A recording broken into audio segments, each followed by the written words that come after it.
Welcome to another episode of What Are You Reading? What Are You Writing? I'm Karen E. Osborne. If this is your first time, perhaps you are a fan of our guest, and this is the first time that you've seen me. I'm the author of Getting It Right, Tangled Lies, which just came out in July, and my upcoming novel, Reckonings, which comes out next June. I'm so excited about that. And I'm excited to introduce you to Mike. His author name is Michael Scott Hopkins, but as he said to me, I'm really a Mike. So we're gonna call him Mike. And Mike is the author of The Things in Heaven and Earth. And one reviewer said, I'll read it, it's a riveting metaphysical romp with a literary flair. Now, I hope that has you intrigued. It got me intrigued. So you said to me earlier that you grew up in a house that people believed was haunted. Tell us about that. Well, that's true. I guess I should preface this by saying I'm more of a hardcore skeptic myself, but I grew up in the 70s and there was a lot of metaphysical experimentation and ghosts in my house were really just the tip of sort of a paranormal iceberg. My family was into all sorts of things, psychic and ghosts and meditation, spirit guides, that kind of thing. And of course, I grew up around that. And as I was growing up around it, I believed in it. Family members thought they saw ghosts in the house. We had friends that believed they were psychics who would come to the house and they would actually speak to people they thought were departed and staying in the house and tell us what they were thinking and what they were trying to say to us. People in the house felt there were paranormal experiences, couches moving, that sort of thing. Even the dog was in on it. The dog would sometimes stare off into space like there was something there and start growling a little bit. So yeah, I was kind of surrounded with that, mindset growing up. And on some level, it sort of affects what I've been writing lately. The last 3 novels I've been working on have been horror novels, and I've been able to draw from those experiences, I think, to kind of infuse the story with, those elements with some degree of, belief and realism. Yeah, because you lived with it. So did that affect your reading as a child? Like what kind of reader were you as a kid? Well, what's going on? Well, as a young kid, I don't think I was much of a reader, actually. I started reading when I was about 11 years old. I had an aunt who cajoled me into reading a book I didn't really want to read. It was called Nine Princes in Amber by Roger Zelazny. And one of your previous guests actually spoke about that at length. But this book that my aunt got me to read was so engrossing, just so, everything about it was just amazing to me. And the writing actually sort of, it sort of kindled a voice in my head that, started having a facility with words after reading it. So I read a lot of stuff by this guy in my teen years, Roger Zelazny, and that got me into all sorts of fantasy, science fiction and that sort of reading. So I'd be the kid under the covers at night with the flashlight trying to get through the book, and waking up way too tired for school the next day. Yes, I can totally relate to that. Not only as a reader, because I read underneath the covers, my mother would say, go to sleep. And I would be, but also as a mom, my children who grew up, they were readers, and I know what you're doing. I've done it. Yeah. It's time to go to sleep. So, all right. So you had this this interest in horror and metaphysical things and all of that, but you say you're a skeptic. So tell us a little bit about this book, and you also said that the books I've been writing. So I want to hear about that too. But tell us about the book that, is it out already or is it coming out? It came out July 8th. It's called The Things in Heaven and Earth. Yeah. Yes. Awesome. All right, so tell us about it. Well, it sort of fuses 2 things that we were just talking about, skepticism and the paranormal. Mm-hmm. So the main character is supposed to be a skeptic. He's a writer who debunks stories of haunted houses, anything paranormal. But it turns out he sees demons and ghosts all the time, and his actual mission is to banish demons from the earth and free ghosts up to go wherever they go, after this life. And a whole lot of things start happening as he goes along.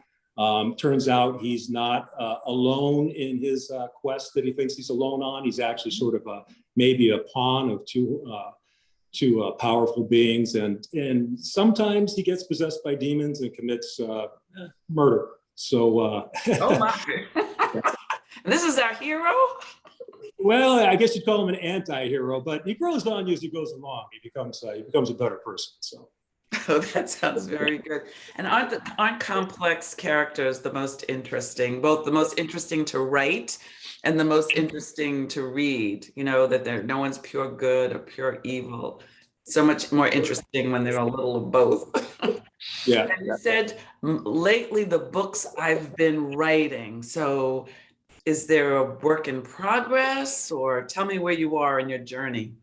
Well, my second novel is called Gideon's Sorrow, and that's under contract with my publisher, and that's going to come out March 31st. And that's sort of takes place in the 19th century. A farmer in the 19th century commits a murder and unleashes a whole lot of paranormal happenings as a result of that.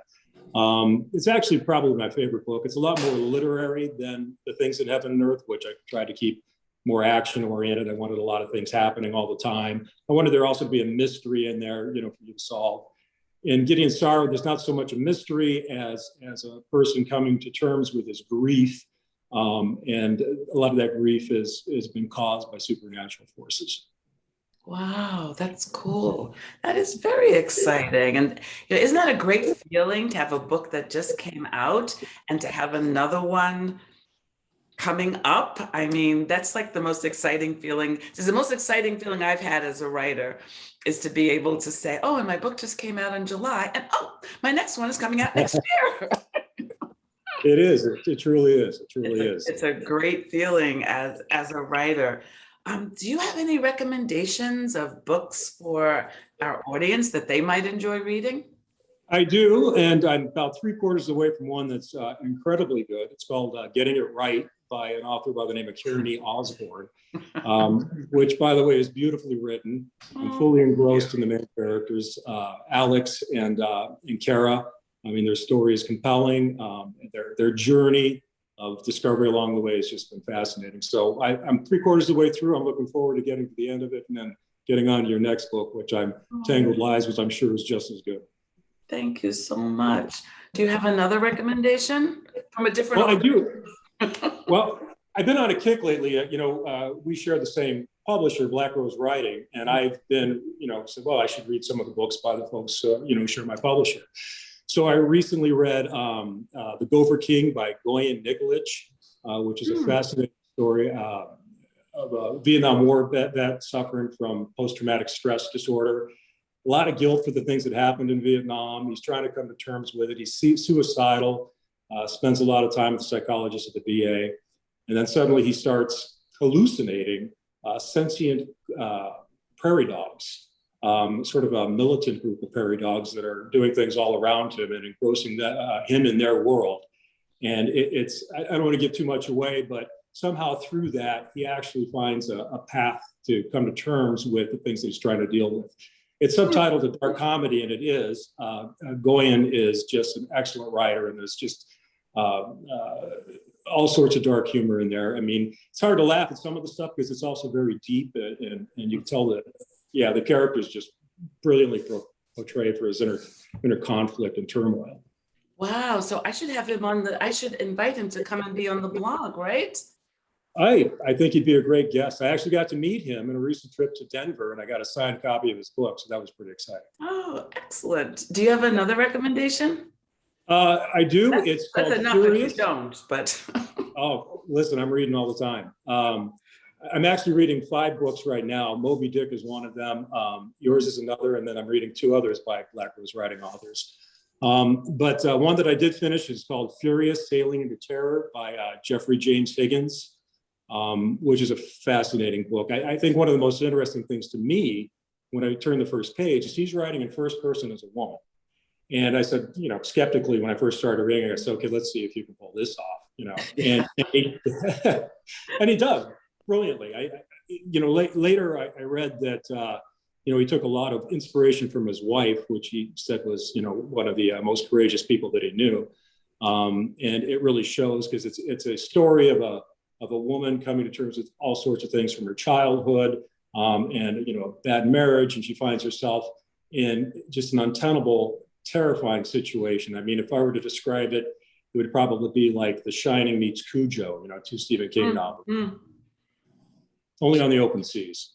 Wow, wow. Oh, these are great. The trouble with this blog is that every time I finish an episode, I have like 5 more books that I have to read. It's on my pile. Where can our audience find you? If they want to learn more about you, more about your books, how can they find you?